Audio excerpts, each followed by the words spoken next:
Hello, everyone. Welcome, and thank you so much for joining this session. So we'll wait for a few moments to let everyone hop on, but if you could let us know where you're tuning in from and maybe what drew you to today's session, and we'll get going in just a few moments.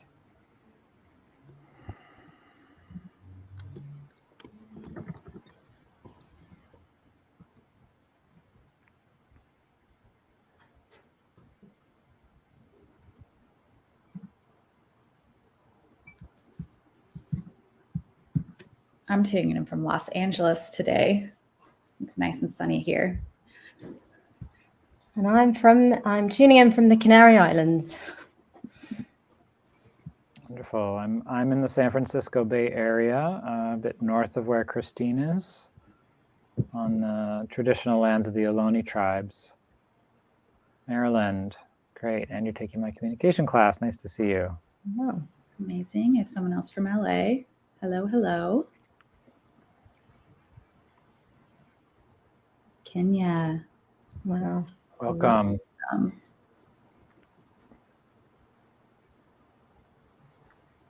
England.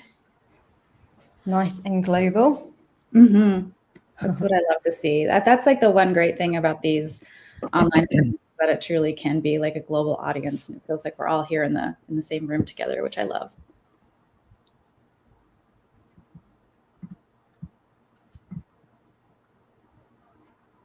Illinois. Lovely. All right, so let's get going, shall we? So today I'm joined by my co-host Christine and our teacher Oren Jay Sofer, who will be sharing some practices from his book and also sharing some wisdom around how we can balance energy and rest during what can usually be quite a busy time of year. By the way, if you have any questions at all, feel free to pop them in the chat, and if we've got time towards the end, we'll get those answered for you. So hello, Oren. Lovely to see you. Thank you so much for joining. Thank you. Yeah, really happy to be here. Great. And I'll just I can quickly give a little intro to Oren, and then I'll hand it over to you, if that works. So everyone, Oren Jay Sofer teaches meditation and communication internationally. He's a certified trainer of nonviolent communication and a somatic experiencing practitioner for the healing of trauma. Oren is also the author of several books, including bestseller Say What You Mean, A Mindful Approach to Nonviolent Communication, which looks like this. I have it right here. And his latest book, Your Heart Was Made for This, Contemplative Practices to Meet a World in Crisis with Courage, Integrity, and Love, which I have right here. It's a very rare thing. Both books that I can pull up. His teaching has reached people around the world through his online communication courses and guided meditations. And today's practice will be pulled from the second book I held up. And so, Oren, I'll hand it over to you. Wonderful. Thanks, Christine. Thank you, Rachel. I want to thank both of you and the Global Compassion Coalition for inviting me and for creating this space for us to get together and practice. I thought I would start by just saying a couple of words about just the new book and sort of where what I'm sharing comes from, kind of the broader context, and then a little bit about our theme for today, energy and rest. And then we'll move into a practice, to a guided practice, and then have some time at the end for questions and comments, as Christine and Rachel said. So the central theme of this book is that, as we know from all of the work that's been done in the last 10, 20 years on positive psychology and neuroscience, that our hearts and our minds are not fixed, that everything we do and say and expose ourselves to every day is continually shaping our inner life. And that with practice, we can play an active role in that shaping. And by making wiser, conscious choices, can build and deepen inner resources so that we have more strength, more resilience, more flexibility and skill to meet the immense challenges of our times. The specific theme that I'm interested in exploring with you today is around energy and rest. And at this particular time of year, end of the year here in North America, the Christmas holiday, New Year's holiday, tends to be a time of a lot of intense emotions, sometimes joy and happiness, can bring up grief for those of us who are in mourning, can also be a time of intense loneliness. It's also a very busy time. So there can be a lot of tiredness, a lot of exhaustion. And that's just to start. We add on top of it everything that's happening in our world today and how much that's weighing on so many of our hearts, can be a time of real exhaustion. And so I wanted to explore a little bit together, how do we use our energy more efficiently, more effectively, more wisely, and how do we nourish ourselves so that we're getting the rest that we need in order to be present for our lives, whatever is happening for us right now. And so the first point I wanted to make, which in many ways is perhaps obvious, is just that energy and rest depend on each other, right? That we need to rest in order to have energy. And if we're not using our energy, it becomes difficult to rest. We feel restless if we're not actually exercising and moving and using energy wisely. So understanding this relationship and how these two excuse me, are closely interconnected, it's helpful to look at what are our habits, what are our patterns around how we use energy, how we use rest, and what gets in the way of having a wise and healthy relationship with those. So there are a lot of things that inhibit our ability to use energy sustainably and to rest, to get really healthy, nourishing, deep rest. There are external factors, not the least of which are the demands that are placed on our lives, the intensity and the pain of our times, economic conditions. There are many things that can interfere with our ability to have enough energy, to get enough rest. And then there's a whole host of internal factors, how we've been conditioned, all of the beliefs and the habits we've internalized over the years. So I want to take a few moments to look at each of these, specifically energy, how we use energy, what our habits are, and rest, how we don't rest, why, and then take some of those themes into a practice and explore them through contemplative practice a little bit. So with energy, one of the things that I notice in myself, in my community, in the many practitioners and students I work with, is that there's a strong tendency to push past our limits, to not even recognize our limits with energy. We use caffeine to override our natural limits, and we tend to have a kind of all or nothing approach to energy. It's like as much as possible, as fast as possible. And I see a lot of parallels between how we use energy personally and the larger paradigm of our society in relation to energy, this kind of fossil fuel paradigm of an extractive approach, a very explosive approach. It's kind of burn as much as possible and don't worry about what's going to come later. So just as on a collective global level, we can ask ourselves individually, how do we shift to a more sustainable way of using energy? I'm pausing to see if I'm going to sneeze or not. I have a little cold right now. Okay, I think it's passing.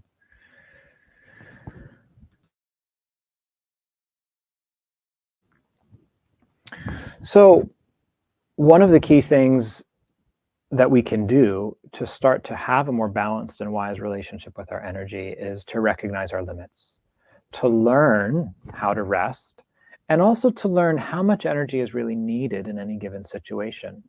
Are we overexerting ourselves? Can we modulate our energy and learn to apply the proper amount? One of the analogies I like to use to illustrate this, which I talk about in my book in the chapter on energy, is if you think about wanting to lift up a heavy object. If you go in there to lift up the heavy object and you just kind of, lean over and try to lift it up really quickly, you might hurt yourself, you might throw out your back, particularly if you're older, you might strain a muscle. Whereas if you approach it consciously, what do? We take a wide stance, we bend, we keep our back straight, we take a deep breath, and then we lift very consciously. We use just the right amount of energy, and we bring a certain kind of balance and alignment of our physical form. And that balance and alignment conveys a certain kind of strength and power. So you have much more power and energy if you focus on balance, alignment, the orientation of your approach, rather than just getting the task done or doing the thing. So we can translate this physical analogy to other areas of our life, other tasks, other experiences, even mental and emotional. How are we approaching it? Are we taking the time to really ground ourselves, to check internally, am I balanced? Are things aligned? And then to not overexert, to not waste energy by pushing, by rushing in. So this is just one example of how we use energy. Now with rest, the complexity is finding time, first and foremost, externally, because for many of us, we live a very busy, demanding life. We might be raising children, working 2 jobs. Sometimes there are just external limits on how much time we have to rest, even if it's how many hours of sleep we have. Another challenge is the way that the wellness industry co-opts our need for rest, commodifies it, and sells it back to us. So rather than rest being something natural, something innate, something we can all do on our own if we understand and create the right conditions internally, we now need to purchase something to rest. We need an app. We need the right music. We need the right, you fill in the blank, slippers, aromatherapy, setting, mood lighting, whatever it is. And that's going to give you the rest you need. Rest is perhaps the most natural thing in the world for us as human beings, as animals. There's an old Zen saying, when I'm hungry, I eat. When I'm tired, I sleep.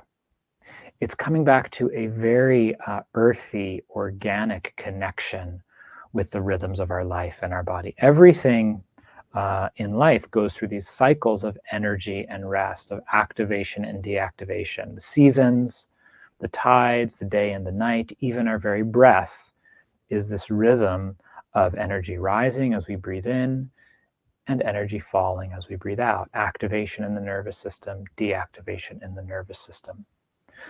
So getting better rest is starting to recognize and honor these cycles in our life.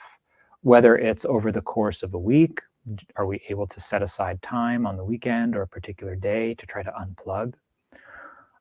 During one day, what's our sleep hygiene like? Are we winding down at the end of the night, doing things that support our rest rather than activate us?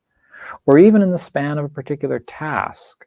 So if you're working on a project or you're responding to emails, like after you send an email, is there, can you bring enough mindfulness to that moment to just pause and go, that's done. That email's done. Or after you complete a task, again, whether it's doing a batch of emails or writing a report, before you rush into the next thing, to recognize that's done.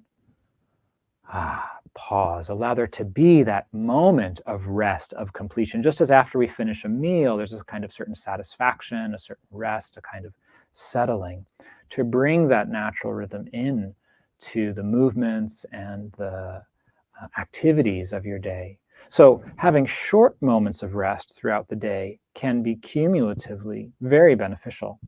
So for example, if you're waiting in line, if you're on transit, if you're in the bathroom, instead of pulling out your device and looking at your phone, what would it be like to use those few moments to rest, to shut your eyes, to just feel your body, to feel your breathing? So there are ways that even if we are strapped for time or have a lot of demands on us, that we can use short moments to nourish ourselves, to get some rest. Before bed, are we turning on the TV, or are we taking 10 or 20 minutes to stretch, to unwind, to kind of cleanse the mind and the body of the day, so that when we go to bed, our kind of whole being is really prepared to rest and we're not sort of spinning and rushing inside. So these two support each other, our ability to use rest wisely and then to use energy wisely. And one of the central things in both of those is starting to develop a little bit more sensitivity to our limits, learning to recognize when do I feel tired and how do I know that? When do I need a break? When do I need to stand up from my desk, get a glass of water, take a breath of fresh air, move my body? Many times, because of the pace, the demands of our lives, the fragmentation of our attention, we miss those signals. We've overridden them for so long that they no longer register. in consciousness. So bringing a little bit of sensitivity, trying to slow down even a tiny bit, and being curious, being on the lookout for, how do I notice when I'm starting to feel a little bit strained, needing a momentary break for my eyes? Of course, this is hard. Sometimes it's easier said than done.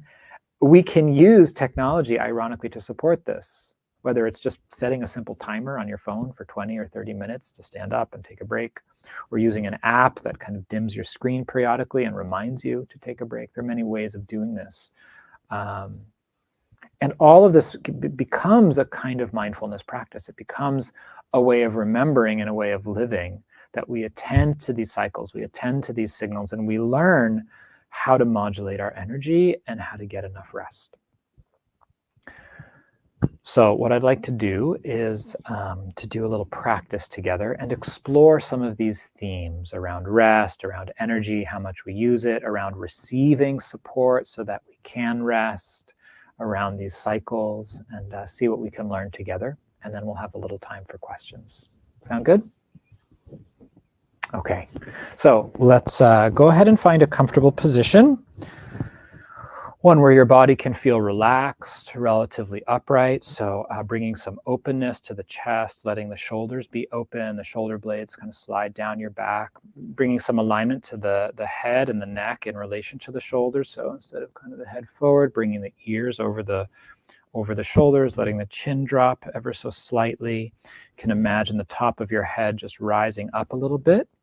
It lengthens the spine. And do whatever helps you to shift gears and settle. Take a deep breath, roll your shoulders, bring them up, let them go back down. And then in your own time, you can either let your eyes close or just lower your gaze, softening the visual field.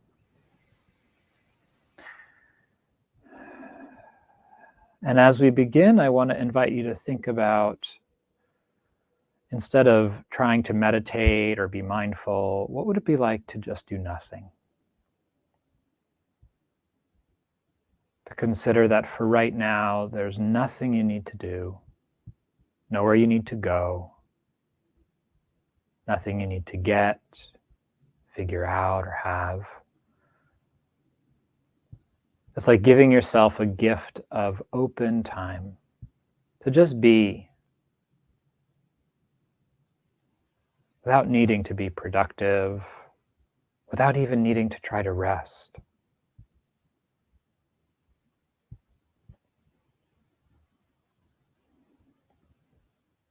If you like, you can use a short phrase like nowhere to go, nothing to do, to remind yourself of this way of being rather than doing.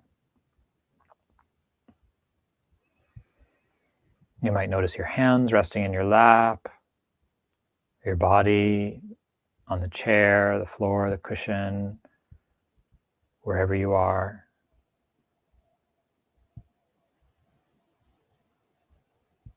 Nowhere to go, nothing to do. How is it to offer yourself this time and space as a gift?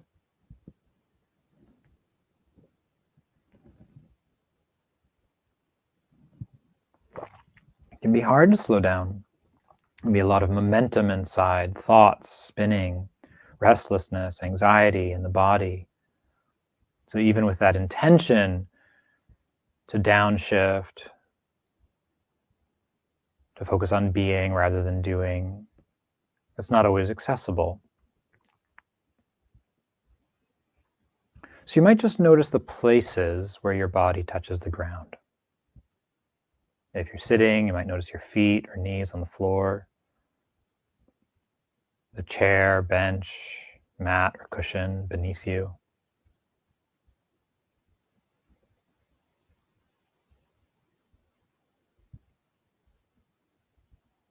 Notice the solidity of the ground. Notice how stable and steady it is.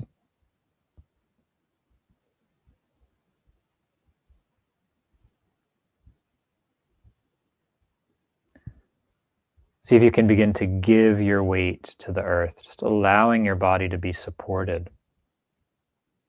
softening, relaxing, letting go into the support of the ground.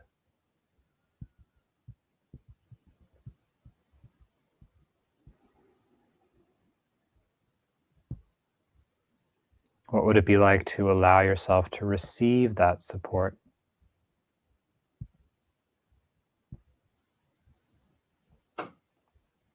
With each breath, with each moment, to let that steady, stable support of the ground register in your body.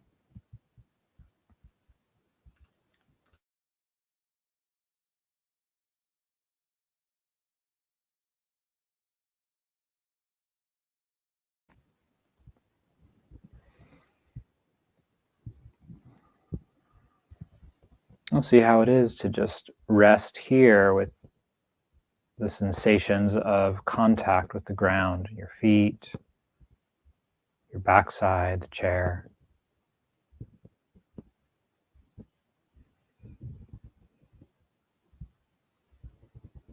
This is one way to explore getting a moment of rest, non-doing, feeling the support of the ground, trying to just let go into the ground, letting your body be held, letting the mind rest in your body just as the body's resting on the earth. Beautiful phrase from Analia Bhikkhu. Let the mind rest in the body just as the body rests on the earth.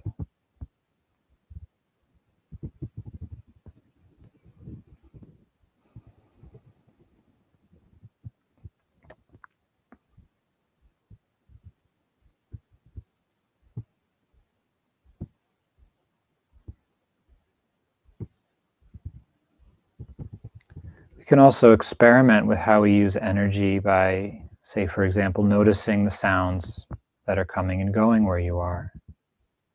Just notice the experience of hearing. You don't need to do anything about it. You don't need to make sense of it. It doesn't matter if the sounds are pleasant or unpleasant or what they are in particular. Just noticing the experience of hearing, just like you're listening to music, ambient sounds of the world around you.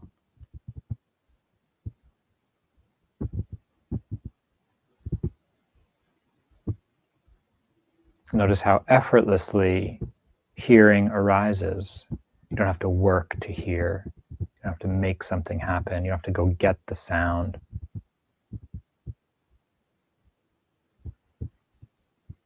You turn your attention there, and hearing simply arises. Sounds are known.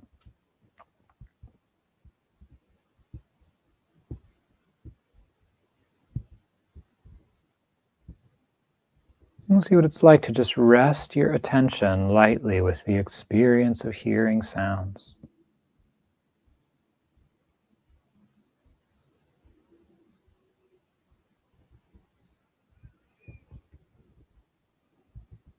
And as you do that, notice how much energy it takes to listen. It's not nothing, it's not zero. There's a certain very subtle intentionality in the mind, a kind of turning towards the awareness of hearing, and then very gently holding the attention there, staying connected to it.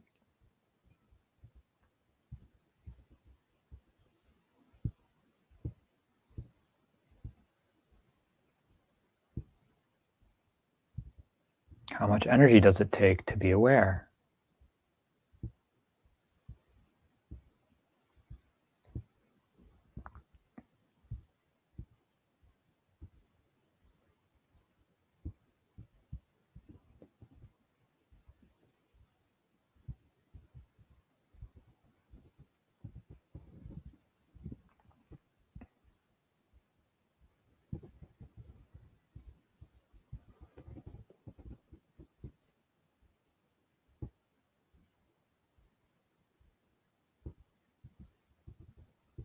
What would it be like to bring this kind of a light touch to other areas of your life?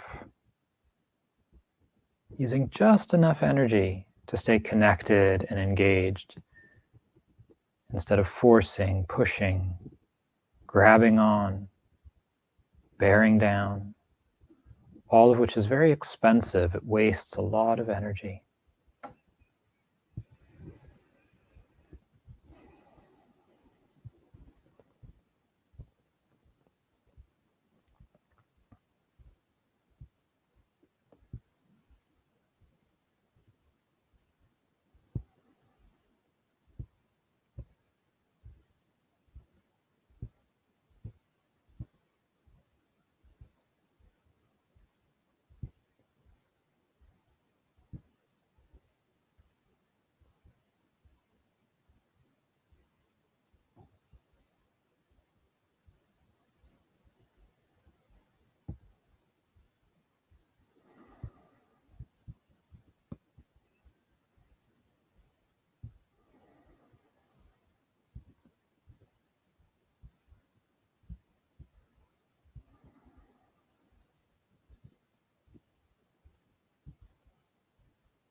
As we're resting quietly here, you might notice the body breathing. Natural, a rise and fall of the breath, movement in your chest or abdomen, the light touch of air at your nostrils or upper lip. Just the overall feeling of the body breathing.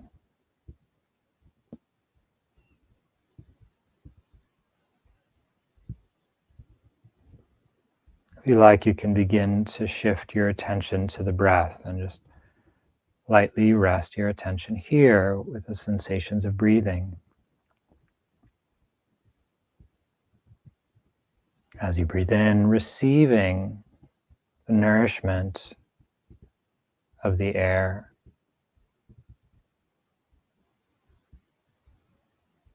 Oxygenating the blood,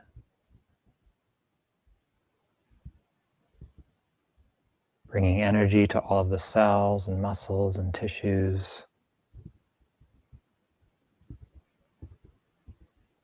As the body breathes out, releasing, relaxing, letting go, feeling that soft, settling, slowing sensation in the body.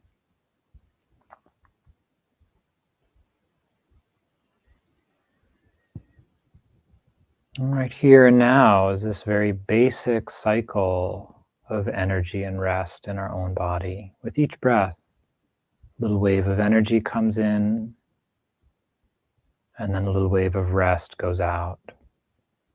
Notice how it is for you to attune to that.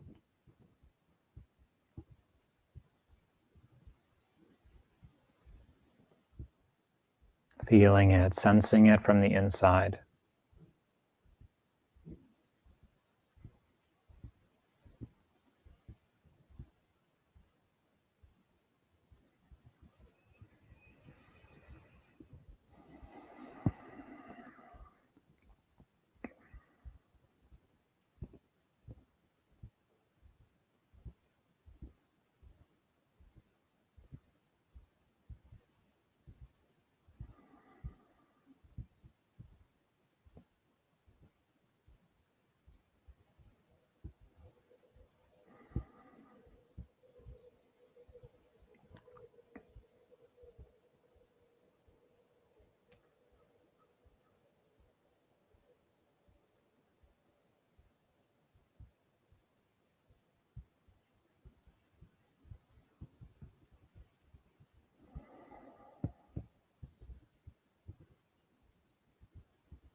So you might just notice right now if there's any imbalance in the way you're attending to your experience. Is there some sense of pushing, trying really hard, burning up a lot of energy, trying to get it right? Or the opposite, is there a sense of apathy, a kind of collapse inside, rather than actually resting?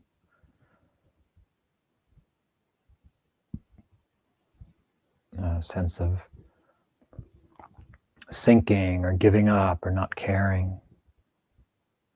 And if you're kind of falling into one of those extremes, what would be needed to find a more balanced approach?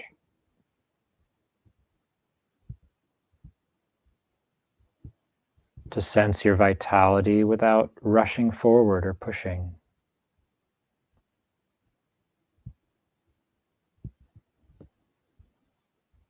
To let things be, to soften,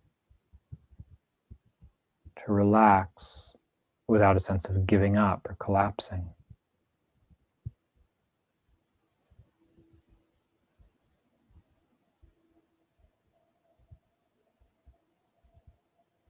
It's a process. It's something that we sense, that we learn and explore moment to moment, finding this balance of energy and rest.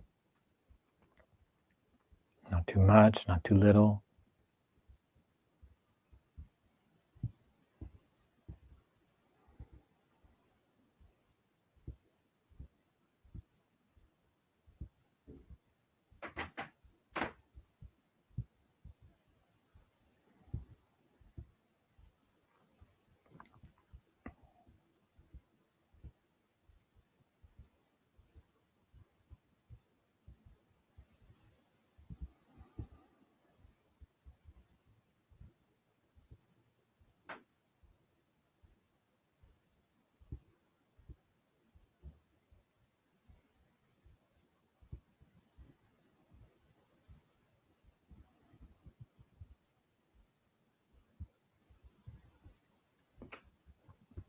So, of course, this kind of contemplative practice has its own benefits immediately, right here and now.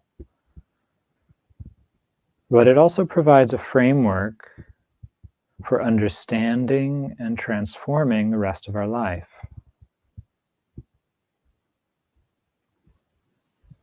So in the last few minutes of our practice, as we sit quietly here together, I want to invite you to consider just stepping back and asking yourself, what do I need to do? Or what do I need to use energy more wisely in my life? What do I need to get adequate, healthy rest in the moment overall?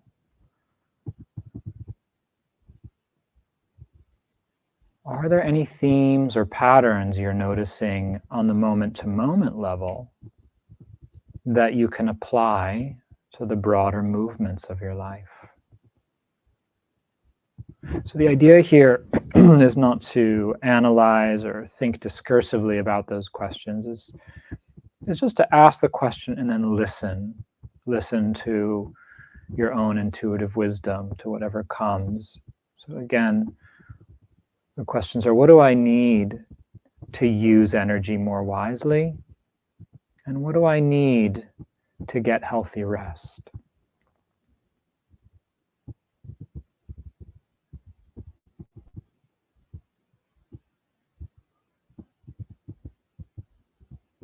So sitting quietly, feeling your body, and just listening with the heart.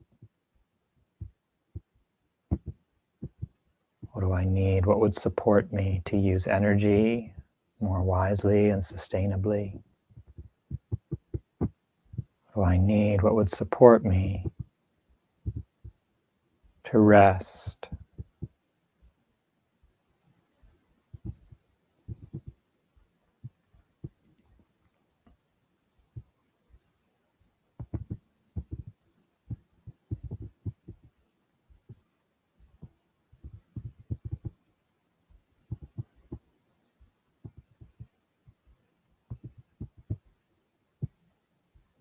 And just listening to what comes inside.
And finally, bringing a friendly, kind attention to yourself, your experience right now.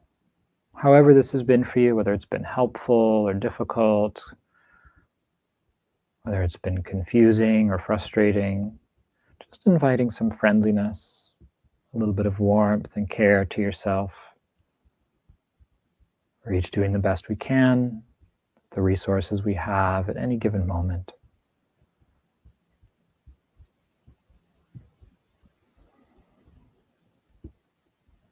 Appreciating the sincerity of your effort, of showing up, of being here today.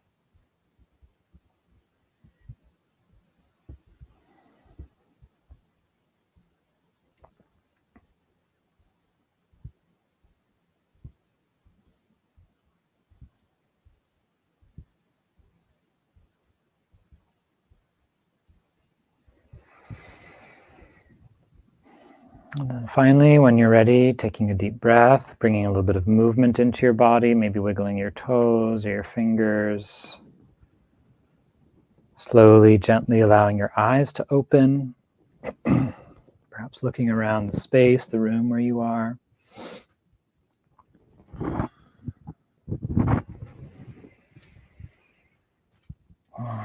Okay. Thank you so much for joining me for that.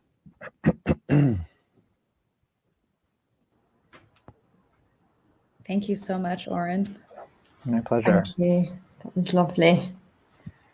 Permission to do nothing. I think we could all do with more of that, giving ourselves that.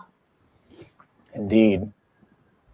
Very Indeed. wonderful. Thank you. It's funny how the word rest sounds so simple, but how difficult it can actually be to truly rest. Even doing this, it had me thinking about how often we shift from activity to activity, like you said earlier, and the break we may take in between is pulling out our phones or turning on the TV or looking at both screens at the same time and scrolling mindlessly.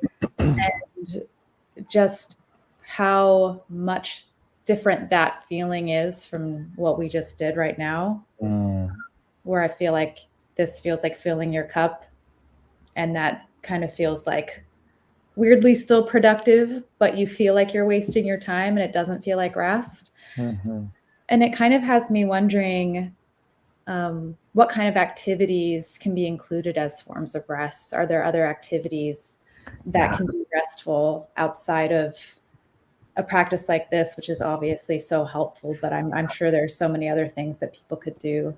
Yeah, absolutely. I love that question, Christine, and I'm sure it's a fruitful, creative one we could each take some time with and explore. Tricia Hersey, who wrote Rest, Rest is Radical and does the nap ministry on Instagram. She defines rest as anything that connects the mind and body. And I love that definition because it's so inclusive and expansive. And of course, you know, all kinds of things can be restful: knitting, walking, cooking, drinking a cup of tea, gazing out at the trees, folding laundry, you know, if done with the right mind frame, can be restful. So it's really about the quality of attention and intention that we bring to the activity and the effect that it has on us. And that's one of my hopes with my book, Your Heart Was Made for This, which is rooted in contemplative practices, but it's not just, as you're saying, the meditative practices, but how to bring that kind of awareness into all of the various activities of our lives so that we're using the things that we're doing to build inner resources rather than getting more stressed out and, you know, frittering our energy away, as you shared. Mm-hmm. Yeah. I love that. It kind of makes me think about our own imagination and creativity, and what you said about like the wellness industry, how we're like looking for solutions when a solution can be as easy as taking out a colored pencil and doodling or reading a book or taking a walk outside, all for free, which is great. Yeah, thank you. Yeah. I found it helpful also during the practice, the invitation to inquire around sort of balance and how that was showing up in our experience. So the balance between maybe apathy or giving up, and then maybe on the other end of the spectrum, kind of trying too hard, trying to force something to happen. So that was helpful for me. I was actually feeling at certain points struggling due to tiredness. And then so that reminder was like, it was like an encouragement for me that I could kind of shift a little my own sort of approach during the practice to bring more sort of aliveness to it. And I also thought that you could apply that same awareness, that, you know, where we are sitting within that, the two extremes, to how we do things as well in life, like how we approach tasks, for example. Like, are we, you know, attached to the outcome and, you know, putting so much pressure on ourselves to do things a certain way, versus kind of approaching it with more of a light heart and knowing that it doesn't define us as well, you know, what we're doing and the result at the end of the day. Yeah, I couldn't agree more. Yeah. And I know for myself, you know, sometimes, like with meditation specifically, it's like, if I'm really, really tired and it's just like, oh, maybe I need a nap, you know, like maybe the body is actually tired and it's not, you know, a hindrance of sleepiness or that I'm not trying enough, but actually a signal that says, yeah, you know, let yourself drift off to sleep for a little bit, you know, and then whether it's coming back to the meditation and finding like, oh, I'm much more awake, or coming back to the rest of our day and feeling recharged. There's a lot of research, I think, around naps and the, you know, the mental as well as physical benefits of a short nap during the day in terms of its restorative capacity. Yeah, I'm definitely I'm a nap person, so yes to naps if you can. Yeah, kind of tying to what Rachel said, that kind of not even realizing that you need to rest, like not even giving yourself the time or energy to like realize you need to rest because you're so focused on being productive.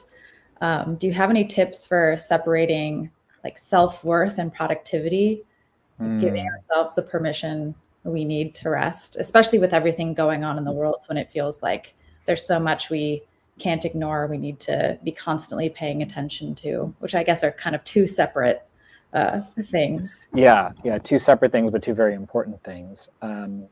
Let's start with the second one in terms of world events and the need to respond and be engaged, and how that can complicate or interfere with our need for rest. I think, and this is something I talk about throughout the book, is, you know, just as energy and rest exist in relationship and depend on each other, so too do things like joy and sadness and pain, or gratitude and grief. And so in the same way that we were exploring in the meditation and in the little talk I gave beforehand, how these two support and relate each other, I think that if we're wanting to sustain any kind of engagement on any issue, whether it's a local issue, a global issue, we need to be able to take a break, right? It's so, it's not an either or, like social change and service work versus rest, self-care, and spirituality. These are not mutually exclusive. In fact, they need each other. And so to understand our need for rest and the things that we do to nourish ourselves, not as an avoidance or escape from the violence and the pain in our world, but actually as an essential support for responding, is how I understand it. And what I think can be very liberating, because it invites us to like really fully get the benefit of our rest, our joy, our play, rather than to feel guilty the whole time, like I should be, talking to other local parents about the climate, or, calling my elected officials about the latest war. To actually recognize, like, no, like the more I can really fully be here and relax and enjoy, the more I have to offer. And that is a result, that capacity is a result of our understanding and our intention. It's recognizing and understanding the relationship between these that allows us to do that. So it starts inside with our understanding and our intention. Remind me what the first question was about rest. Was self-worth and productivity? Yeah, I think it was any tips for separating self-worth and productivity, and kind of how it relates to rest. Yeah, thanks. I mean, just the fact that one even asks the question, I think is big, right? Just even sort of having that awareness to step back and go, oh, what if I'm not what I do? Right? What if I'm not my job title, my physical health, the balance on my bank account? What if all of these, the sort of presence or absence of wrinkles on my skin, like what if all of these external markers that society says are a representation of our value and self-worth are not actually true? And I think most of us recognize, if we just step back, that that's the case. And yet, as you're pointing to, the conditioning and the belief is so strong. And I think it's different for different ones of us in different ways based on our culture and how we're socialized. So I think it's hard. I think it takes time. I think it takes effort. I don't think it's enough to just have the idea and recognize, like, oh yeah, that stuff doesn't define me. It's easy to say when things are going our way, right? But we lose our job, or there goes my light. We lose our job, if our relationship ends, or we get sick, or whatever it is. It's a lot harder to feel that sense of innate self-worth. So for me, some of the things that have been helpful and that I recommend and encourage and talk about in the book, one is recognizing our connection with the natural world. There's nothing out of place. There's nothing that doesn't belong in the natural world. So just going to, whether it's a park or a forest or any tract of wilderness, if you have access to it, and really reflecting on that and feeling oneself as a part of nature and of the earth, is a really profound medicine to counteract the sense of separation and evaluation, comparing that we internalize. So that's one.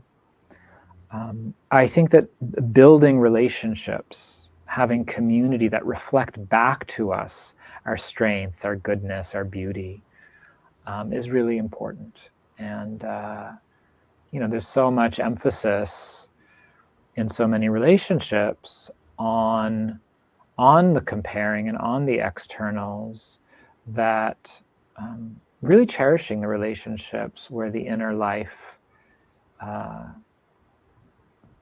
is acknowledged and appreciated, and letting that nourish us has a huge effect, I think. And then perhaps the last piece is learning how to love and accept oneself, right? Which is kind of a lifelong journey. That's a big one.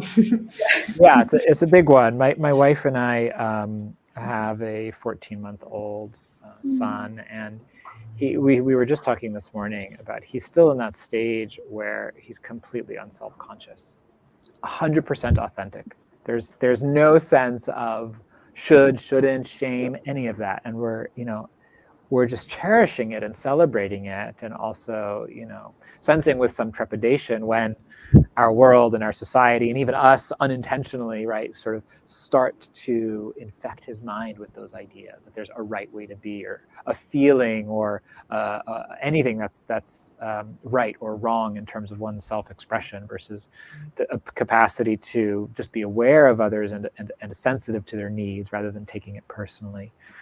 So, as you said, Rachel, it's a lifelong process. I've found the practice of loving kindness meditation to be incredibly beneficial in that regard. Loving kindness for others and loving kindness for oneself, and really exploring what comes up when we try to send good wishes to ourselves, as I suggested at the very end, of just having a friendly attitude towards oneself. What would it be like to feel like you had a really good friend coaching you and cheering for you inside all the time? Working to transform our inner voice into that kind of a supportive, wise, encouraging presence. And that's possible, but it takes work. Yeah. Thank you. Yeah, that's definitely an important one to that maybe we're not kind of used to growing up, at least, to being taught how to be that friend to ourselves. So I really appreciated that at the end of the practice, just kind of checking in and saying, regardless of how this has gone, you're doing great. Yeah. Yeah. I wanted to see if anyone has any questions. Feel free to put it in the chat and we'll bring them up. But I just wanted to say thank you. All of those tips are super helpful. And I almost kind of, which I think when I read the rest chapter before this meeting or this event, and I love that all of the tips you gave are almost like rest as a form of resistance against like the systems that have taught us that productivity is what gives us our self-worth, what we succeed at gives us our self-worth, when really it's just by existing we have self-worth. And that, and, our connections to the world and the people around us, and even getting to see the world through a 14-month-old's eyes. I'm sure like the joy you see from the little things that we don't even notice anymore has to be like such a nice surprise. It also is, for rest, I'm sure. Yeah. Do you have any tips for parents of young children on the rest front and balancing? Oh gosh. Yeah. I mean, as we all know, take it when you can get it. I think that there's a couple things that have helped me, a few things. So one is kind of what we were exploring a little bit in the practice and in my reflections beforehand, which is bringing a sense of wholeheartedness to what we're doing and just really doing one thing at a time. You can spend an hour, let's just take domestic duties, for example. You can spend an hour, cleaning the kitchen, folding the laundry, and prepping dinner, and kind of be rushing and pushing and scattered the whole time and worrying about the 10 other things you're not going to get to and end up exhausted. Mm-hmm. Or you can spend the same hour and do the same tasks and practice really being present and really just doing those tasks wholeheartedly out of love rather than out of obligation, and end up maybe not feeling, like totally rested, but not feeling as scattered and stressed out for sure. If not, feeling kind of joyful and uplifted. So how we do the things that we do in our days really, really matters. and the level of wholeheartedness I talk about in the chapter on devotion that we bring to our activities can have a huge effect on our energy levels and our experience of rest, that those things can be restful when we are not trying to rush through them and multitask and so forth. So that's one. Another is what I referenced earlier, which is really making the most of short moments. And whether it's pausing after a task or making the decision to not pull out the phone on the toilet or when you're waiting in line at the pharmacy or whatever it is, it's just like, no, like just be here. And the thing that's hard is there's often an initial discomfort. It's like the reason we pull out the device is because we don't feel great. It's like, I'm not just like radiating joy in this moment, you know, like I feel a little stressed and anxious and rushing. And so there's this habit, of course, and then this is kind of discomfort. And so rather than actually just pause and breathe and allow that, we go to the easy fix, but then it actually increases the discomfort because we're continually pushing it away. So recognizing that, taking that moment or not adding another distraction initially might not feel better. Remembering that it's okay to feel a little restless, a little anxious, a little achy, like whatever's going on. And then to find within that what is restful, what is easeful right now. It's this irritant, whatever it is, whether it's physical, mental, emotional, is not the only thing happening. And I can choose to place my attention somewhere else, not out of avoidance, but out of self-care that's going to feel nourishing and supportive, even if it's just the simplicity of, oh, nothing else to do right now. And then really letting that nourish us. Yeah, I love that simplicity. Yeah. It's like the shift to like choosing mindfully versus just having a distraction, I guess. Yeah. Wonderful. So we have a question from Budgie Breath. What is the reason evolutionarily for shame and blame? Do we need to evolve away from that completely, or does it still bring us something? Sure. Thank you. Well, I don't know evolutionarily. It's not my field, and I haven't heard a particular explanation in that framework. But what I can say from my work with communication is that shame is a social emotion, and it's a tool for group adherence to norms. That's the function it plays in society. It's not the only tool, but it's one tool for adherence to social norms. But then, of course, it gets internalized. Blame is a strategy to meet our needs. So from the perspective of nonviolent communication, which I teach and my first book was about, all blame is a alienated expression of our unmet needs. So instead of I want more attention, you're selfish. You know, instead of, you know, I feel a little bit sensitive today. I could use a little bit more quiet. It's, you know, why are you so insensitive and loud? You're too much. So whatever's happening with me becomes about you. It's just how we've been acculturated to disconnect from our needs and project them outwards onto others. It's a very generally a costly strategy to get our needs met because it puts us in conflict with others. So nonviolent communication gives us another way of understanding and being aware of our needs and other needs and transforming those habits of shame or blame into more clear and effective ways of communicating. Thank you. Really helpful. Where can people go to learn more about your work? Yeah, absolutely. So my website's a great place to learn more about my work. I have free guided meditations, lots of articles and free resources there. You can also learn more about my new book, Your Heart Was Made for This, on my website, which is orenjaysofer.com. I do a little bit of posting on social media, not as much as I used to because of the baby, but at Oren Jay Sofer on most social channels. Wonderful. Thanks. I put the link in the chat as well, so if anyone wants to click on that, they can. Awesome. I guess one good note to end it on is a comment from Pablo, which says, "Thank you, Oren. I use the image of tennis. You serve and play a point, then you rest, recalibrate, and serve again." Like that. Love it. Thanks, Pablo. Thank you both for having me, and thank you to the community Thank for all the you. good work you're doing. Yes, thank you so much, Oren. Thanks for watching. Thanks, Oren. So long, everyone. Take care. Bye, everyone. Bye.